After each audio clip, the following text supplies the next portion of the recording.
Good morning, gorgeous people. I hope you're having a great start to your Friday. And I was talking to a couple of people the other day, and I've just noticed that this can sometimes come up for me as well. I can feel overly anxious at times, or have kind of stuff going on where we're not 100% sure of what we're actually feeling anxious about, or there could just be this underlying fear of dread about a particular circumstance, or maybe where someone like a place or a time where you're constantly getting re-triggered by a past event as well. Hey Trina, great to have you on, darling. Hey Sal, lovely to have you on. And so this can kind of play out in so many different ways. Obviously it inhibits us moving forward. We can feel paralyzing fear. Hey Sue, hey Christy. It can stop us reaching out to others, so we can tend to isolate ourselves, or even in a case of agoraphobic and things like that, where it's like not even going out to do shopping. Hey Sandra, hey Tegan, great to have you guys on. Where all of these things kind of can come up and play out for people and really inhibit quality of life. Not only that, it elicits the stress response in the body. Quite often we're in a state of anxiety. The stomach isn't digesting its food properly. This can lead on to leaky gut challenges and things like that, where there's small food particles escaping back in, creating toxicity within the system and the blood. Not only that, but like a lot of brain fog and adrenal fatigue. If anxiety is playing out, or there's chronic stress playing out long term, quite often this leads to a condition called adrenal fatigue. A lot of Western medicine doesn't actually recognize it, but naturopaths will know exactly what that is. And it's generally a feeling of malaise within yourself, can lead to feelings of depression or even powerlessness, because you're not feeling so energetic, or just feeling so flat within yourself and wondering what the hell is wrong with you.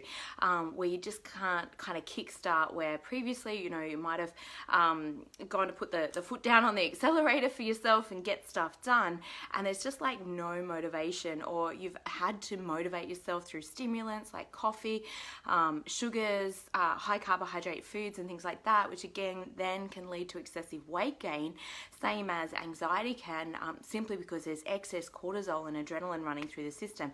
Hey Anthony, great to have you on. Hey Erica, hey Lisa, good morning everyone. So if anybody's got any specific questions around this as well, please feel free to jump in, but I'm going to run through a couple of different things. If you do tend to get a little bit heightened, or you tend to feel a little bit anxious at times, there's some things that you can do immediately to start to switch you back to the parasympathetic nervous system.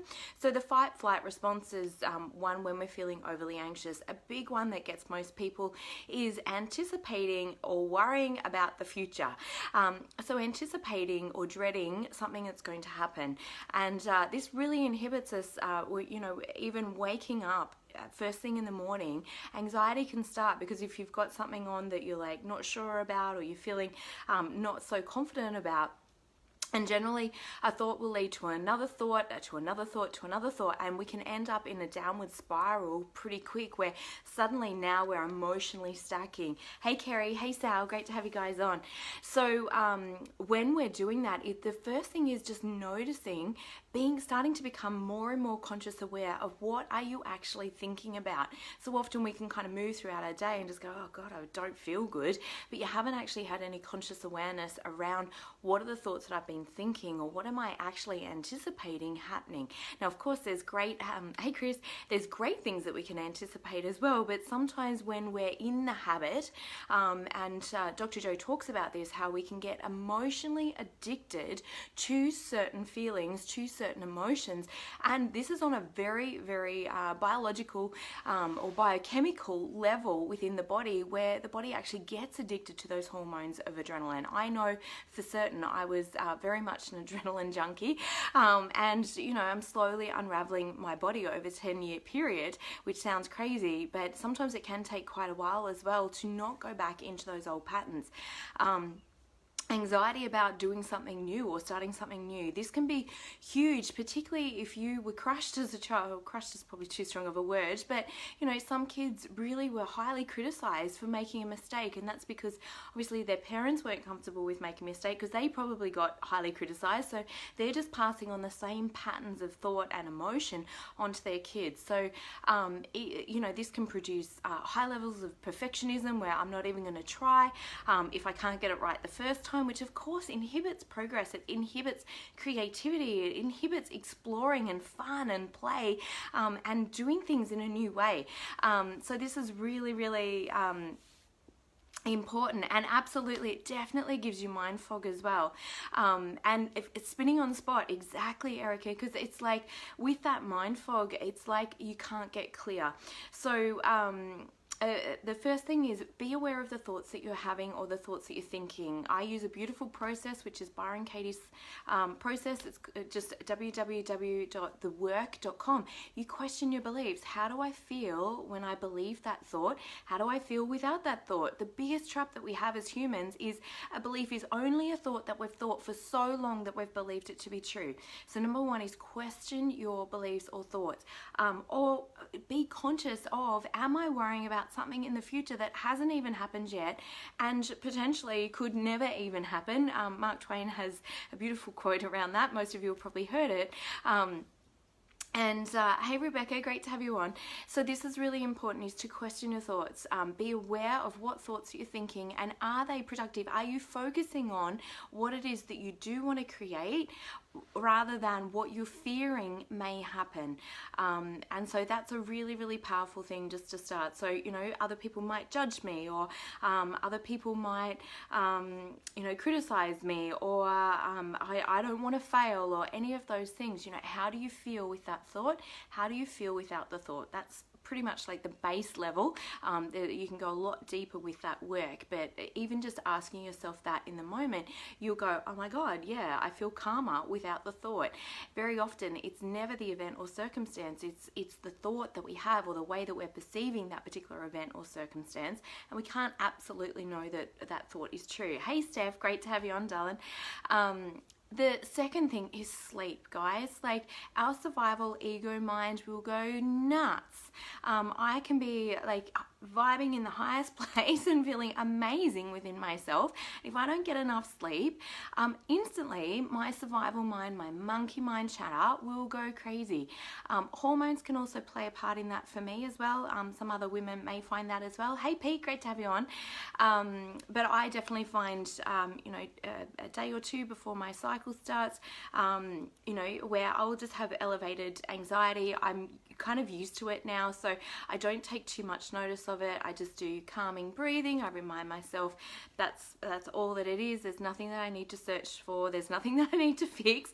But sleep is a huge one, guys. If you're not getting adequate sleep, your survival ego mind is going to be on the lookout. It's there to protect you. It's there to keep you safe. And if you're sleep deprived, your body is not safe.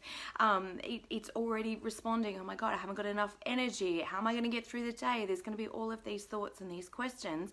Not to mention, you'll just feel flat within your body. So sleep is imperative. Brendan Bashard did some scientific research on this. Hey Andrea, great to have you on, hun. And if you're not getting more than 7 to 8 hours sleep, if you're getting less than that, it's equal to cognitive function of being drunk. Now that was what changed my whole perception around the sleep thing. I did about 4 hours every night for years, and it did leave me feeling very adrenally burnt out and not taking great care of myself either. So everything really changed, because like when we're feeling rested, when we're feeling well, naturally you'll feel better within yourself. Hey Helen, great to have you on. Hey Pete, lovely to have you on. So the next thing is digestive. So much of our serotonin is actually made within our digestive tract, up to 95%. 50% of dopamine is in our digestive tract as well. Now, what happens when we're in the fight-flight response, or we're feeling high levels of anxiety? So we've switched into sympathetic nervous system, which is go, go, go, can't stop, can't breathe, can't rest, can't regenerate, is that the body's not worried about digesting breakfast while it's being chased by the tiger, so to speak. Hey Susie, hey Yvonne, great to have you you on. So this is really, really important to remember, because generally when we've been in that adrenal fatigue state, or we're push, push, push, go, go, go, we'll be going for the coffee, we'll be going for the sugar, and that feeds the bad bacteria. So we in our digestive tract, we have good bacteria and bad bacteria. There's always this beautiful kind of balance in somebody that's really healthy. Both exist within the body. It's not that we need to get rid of the bad bacteria, but when we're eating high sugar, high carbohydrate foods, if you're feeling particularly anxious, or you're comfort eating, which I certainly did emotional eating for a long time, it's one of those things that can really impact then the levels of serotonin that are made. Now, where serotonin is really important is serotonin is your feel-good hormone that helps you feel amazing every day. Dopamine is like the reward hormone. So it's the hormone that gets activated when you're like, yeah, I did a great job. Now, if you're anxious and not celebrating any of your successes, you're looking at all of your faults, all of the things that are wrong, monkey mind's going crazy, inner critic's going crazy, guess how much dopamine and serotonin that your body's actually going to be releasing? Not much. And when the digestive tract has trouble producing the amounts of serotonin that your body actually needs, that interacts with melatonin. This is why we get insomnia with high levels of anxiety as well, simply because, hey Lisa, great to have you on, sweet. Hey Pete, lovely to see you as well kind of see you on here. Hey Susie, hey Yvonne, hey Kayla, great to have you guys on. So 6.5, not too bad, Steph. You know, if you can improve that at all, sometimes, you know, that can be really good. I know some mornings I'll just wake up at 1:30. I know it's anxiety playing out, and other mornings I get a really good sleep in as well. So the main thing is just being really conscious of it. If you've got like some late nights coming up, try and mitigate that either at the start or at the end by implementing more sleep patterns there. So back to what I was saying before, with the serotonin, when there's not enough serotonin being created within the digestive tract, because suddenly now it's been bombarded by sugars, and that's disrupted the good bacteria, bad bacteria balance, that throws out the melatonin. So when your melatonin is out, that's your sleep hormone. That's kind of over night time when the sun goes down, your pineal gland goes, oh, it's time to produce melatonin. It produces like that dream state, that half awake, half asleep state, helps you to nod off. Now, if you're not producing enough melatonin, then the body's going to be in even more adrenaline, more cortisol, which is going to up that ante again of that hypervigilant, wide but tired kind of state as well, which is really, really challenging to live in. That's totally fine, Lisa. Great to have you on. And look, a diagnosis can be really tricky as well, because sometimes, and you know, I'm certainly not here to say anything about, you know, medications and things like that. I think that there's a lot that we can do to really, really help ourselves. And it's remembering that our emotional state, we actually really can shift and change our emotional state. And we do that through changing our beliefs and changing through our you know, how we've been living our life as well. And sometimes it's lifestyle factors, sometimes it's just habitual, and I say that with absolute love. Sometimes, you know, we've experienced high levels of trauma. I know for myself, I've had to work through some PTSD stuff at a deep level, where situations and things would constantly trigger those things. And so one way that you can do that, if you've experienced some trauma in the past, is to, when you're going into situations like that, or you're in a situation, is start to deep breathe. And it's really, we've got to step up and become the parent that we wanted, or that we need for ourselves in that moment. So I had really super loving and supportive parents.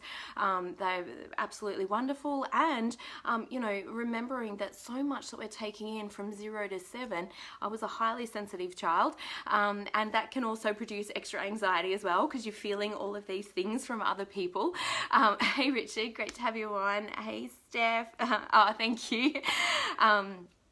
And Teresa there as well. So this can really, when we have heightened sensitivity, it's also understanding that, you know, that may play out in anxiety ways as well, when you're kind of tuned in. And I used to have some beliefs around it's all my fault, or I'm responsible. So again, tuning into what are the thoughts that you're telling yourself, what are the beliefs that you have as well that could be producing anxiety. Now, I truly believe that we have emotions for a reason. It's not that that emotions are bad and we want them to go away. Now, you may argue with me about anxiety, but I also believe that anxiety is there for a reason. It's giving you hints, it's letting you know something is off. Anxiety is not the problem. Anxiety is the symptom of a deeper underlying issue, whether it's lifestyle, whether it's you're not taking time out to rest or sleep properly or take care of your body properly, whether it's that you've got really toxic relationships, or you've got some past emotions or some past feelings that are bubbling away underneath the surface and aren't actually being dealt with or haven't been dealt with as well. Now, a lot of people aren't comfortable in expressing their emotions. Totally get that, totally understand that, and it's the very thing that keeps people stuck. Quite often in my kinesiology clinic, absolutely, Lisa, sorry, I've got a Lisa and a Lisa. So power of the subconscious mind, absolutely, like with that subconscious patterning and programming, where we'll run those unconscious programs.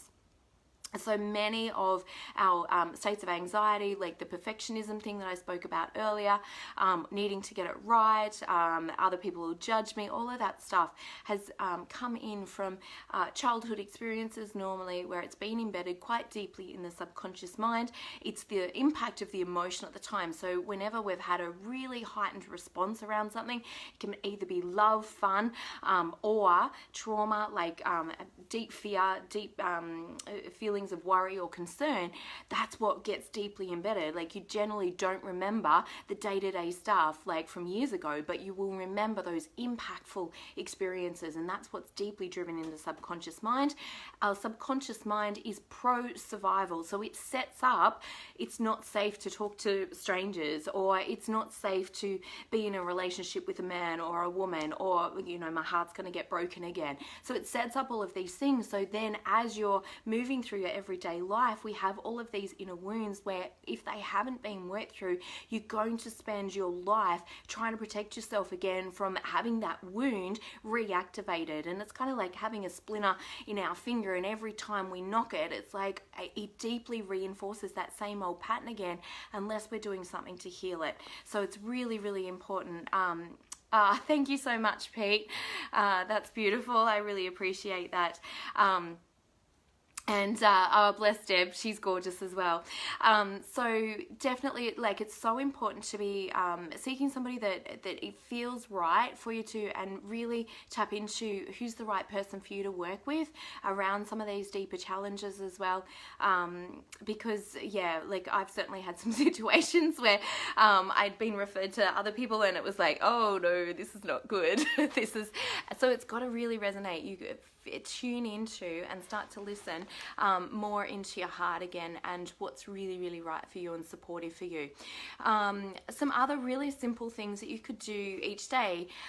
Meditation is amazing, guys. I'm listening to Mind to Matter at the moment. It's written by a guy, Dawson. I think his last name is Church. I didn't actually read it properly on the book, but he's really good friends with Joe Dispenza. Any of Joe Dispenza's stuff I highly recommend. He's helped heal so many people, or taught them how to heal themselves through being in a more coherent state. And that coherent state is embracing and feeling into love. When we're anxiety, we are deeply embedded in fear. We're running the 3 lower energy centers, and generally they're pretty blocked from all of that fear, all of that trauma. And if we've got some health challenges going on, then basically what's actually happening is that there's not enough energy left to move up into the heart space to produce a coherent field. When I say a coherent field, we're vibrating, we're electromagnetic beings, and it's having that state of love which actually really helps to heal our body at a huge level. It amplifies our aura, it amplifies the electricity and the energy that we can produce inside. When we're stuck in those states of survival, generally, like I said, there'll be digestive challenges going on. There could be all sorts of other stuff kind of going on in the lower region. for people as well. Hey Heather, hey Naomi. Dr. Joe's amazing, this other book, Mind to Matter, but he talks like a lot about meditation, and over, I think it was an 8-week period, they had 23%, or maybe it was 20% improvement in the hippocampus. Now the hippocampus is really, really important for long-term memory, and it's also one of the areas that actually dementia seems to affect first. So if we can help the hippocampus heal and in fact improve the capabilities of the hippocampus, then all sorts of changes also happen in the body. They also measure the difference within the brain, where there's 50% better brain function just from doing meditation.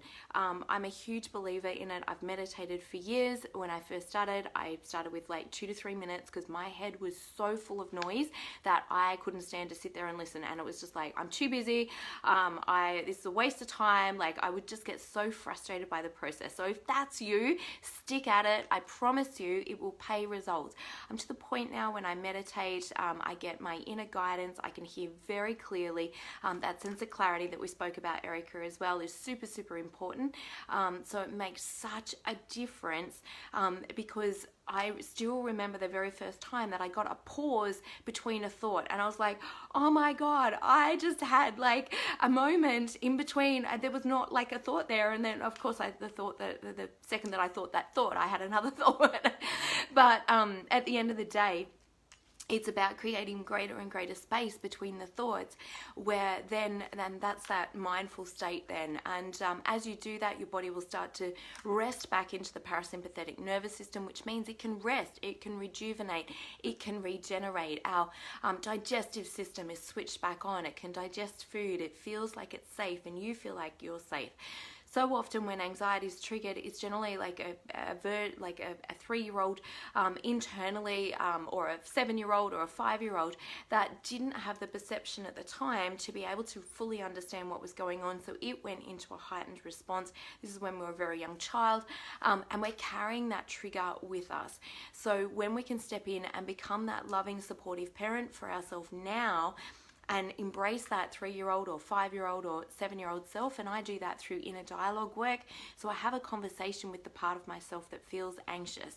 Now that might sound a little bit strange to do, but I can tell you it is literally mind-blowing, because quite often it's when we make that wrong, we make it bad, we push it down, I'll go away, I can't stand feeling anxious. And we're not listening to the deeper message there that's being transmuted. And when we can do that, and when we can lovingly reassure that part of ourselves, you will find your anxiety quite often calms down. The other thing that can play out for people, which used to happen a lot with clients that were having panic attacks when they come, and well, not necessarily that they came and saw me for kinesiology because they were having panic attacks, not having panic attacks for coming to the session, but quite often it's just a bubbling up. There's so much emotion that's stored inside that they haven't verbalized, that they haven't expressed. So we become like a Coke can that's been shaken up and then sat on the bench. And the second you start to take the lid off with the emotions, this is why emotions can sometimes feel so challenging, is there's like literally a spray. Now quite often everybody's so busy, they're rushing through life, they're doing all the things that need to be done, and they're not taking any time for themselves to actually check in and go, how am I feeling? So when they're in the car and it's quiet, or when they're someplace, some random place, it might be when they're shopping or something like that, suddenly now they're having a panic attack, and now they're trying to associate the panic with what's actually going on in their environment, when none of the environment is actually inducing the panic attack. It's finally that person's got some space, so the emotions are like, right, let's get rid of some of this stuff. And so it starts to come up, and what happens then, because they can't identify something that makes sense in their environment that would have triggered the panic attack, now they've got anxiety about the anxiety, and this creates another downward spiral for people. So if that's coming up for you, if you find that you do get panic attacks or heart palpitations or any of that stuff, I can promise you, until those deeper emotions are dealt with, and I say this with absolute love, love, but it really is about doing the inner work, guys. There's no quick fix. There's no, you can take a pill or any of that stuff. It's only going to mask it. It's still going to be there. Sometimes things like that can be helpful because they help to bridge a gap, so long as you continue to do the inner work on the actual problem, not just the symptom, which is the anxiety that you're feeling. And absolutely, yes, it's, well, that's my belief, Pete, you know, and I'm never here to change anybody's beliefs. I just share some of what has worked for me, and, you know, some of the things that I've discovered through reading and studying and the courses that I've done, and different things like that. So, you know, again, like I quite often say to people, don't believe a word I say, take it, try it out. If it resonates, great. If it doesn't, no skin off my nose. Like, you've got your own answers. Everybody's got their own answers. Quite often we're just so rushed, we're so busy, we're not taking that time to actually tune in, or you might have been in that incoherent state, that state of stress for so long that you feel so confused you just don't even know where to start. Hey Bridgie, great to have you on. Hey Jamie, hey Em. So this is super important, is creating some space and time for yourself.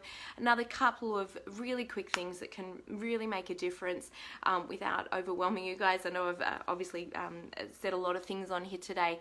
So really great food, exercise is really great. Deep breathing is like so powerful in readjusting the sympathetic nervous system back to parasympathetic, which is the relax, regenerate state. Legs up the wall. So there's a great yoga pose that you can do, which is just like wriggle your butt as close as you can to the wall, put your legs up the wall, put a small block like 1 to 2 inches underneath your hips so that your pelvis is slightly elevated, and even 2 minutes of that, you will find yourself feeling calmer. Do some deep breathing while you're there, maybe listen to some nice music. Pay attention to what it is that you're allowing to come into your energy system every day. What conversations are you having? What news are you watching that's producing a state of anxiety? I've often said, I don't want to know about it if it's not something that I can personally help. My pleasure, Lisa. Have a great day, darling. And no worries, Erica. That's my pleasure too, darling. So, you know, what information are you constantly having like conversations with people that are all fear-based and negative about everything that's going wrong? All of that stuff, guys, is going to be contributing to high levels of anxiety, or, you know, even the need for approval. So this was one of my big things, is working through that need for approval from others. Gosh, if we feel like we need approval from others, you know, instantly it makes me feel uptight, it makes me feel worried, it makes me feel controlled by others. Like, there's so many different things that kind of go into that. And a lot of that came from being overly sensitive, being able to feel what people were feeling, and then freaking out and thinking, oh my God, I need to make them feel better so I can feel better, simply because I didn't like feeling what they were feeling.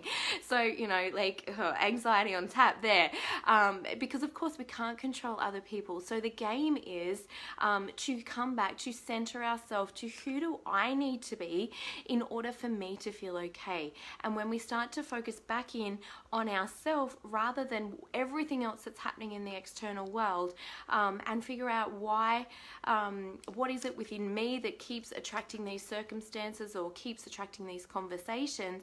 Who is it that I need to be in order to step above and beyond this and to become the person that I truly desire, or to live the way that I truly desire? So that's the greatest thing, is coming back. I find that anytime that I've got like a little thing going on where it's like, they're frustrating me, or I just want them to be a little bit different, or I need them to do that. Guys, like, I'm giving myself my own medicine. That's what I need to do for me. So it's a great way of kind of like, we project all the time onto other people, go, oh, they should be more positive, or they should, you know, in that moment we become what we judge. So swallow your own medicine. Whatever you hear yourself advising others, turn that back around and go, oh, that's my medicine. That's what I need to be doing for me. So it's super powerful to be able to do that as well. And it will empower you to create change in your life. Whilst ever we're blaming situations, blaming circumstances, blaming others for how we feel, then we will never set ourselves free. We must take responsibility every single day for how we're feeling. You do have the power to change your emotions. Quite often we're hooked emotionally, or we're addicted to our emotions. So I'm I'm not saying it's always easy, but we do have the power to change our emotions, and that's the most powerful message. If I can give you anything out of today, it's to become a master of your own emotions. I'm going to pop the guidance scale, the emotional guidance scale below. It's a powerful tool that I use every single day. Feel free to jump in, grab that download. It's got directions on there. There's a little grey tab that you can click on to be able to listen to a short video that'll explain it. I won't go into it now. Hey Andrew, great to have you on. I won't go into that now, but there is a little grey tab that you can click on, and it explains how to use the emotional guidance scale. There's also directions on the sheet, and I've also got a couple of examples there as well. So if you're stressed about finances or stressed about your body image, I find those two things tend to be the biggest things most of the time for women, and so I was certainly, you know, that was one thing that that I used to get really caught up on as well. So you can make sure that you're working your way from the bottom up to the top. Don't take yourself from the top down to the bottom. You'll end up feeling very depressed and horrible. So it's always the emotional guidance scale. Like the bottom is powerlessness, despair, all of those types of emotions. The top is love, gratitude, freedom. And you know, it's too big of a jump sometimes when we're feeling really yuck within ourselves. We just need to move ourselves up a couple of emotions. Sometimes it's too difficult to jump straight to gratitude or straight to love or excitement or enthusiasm or passion.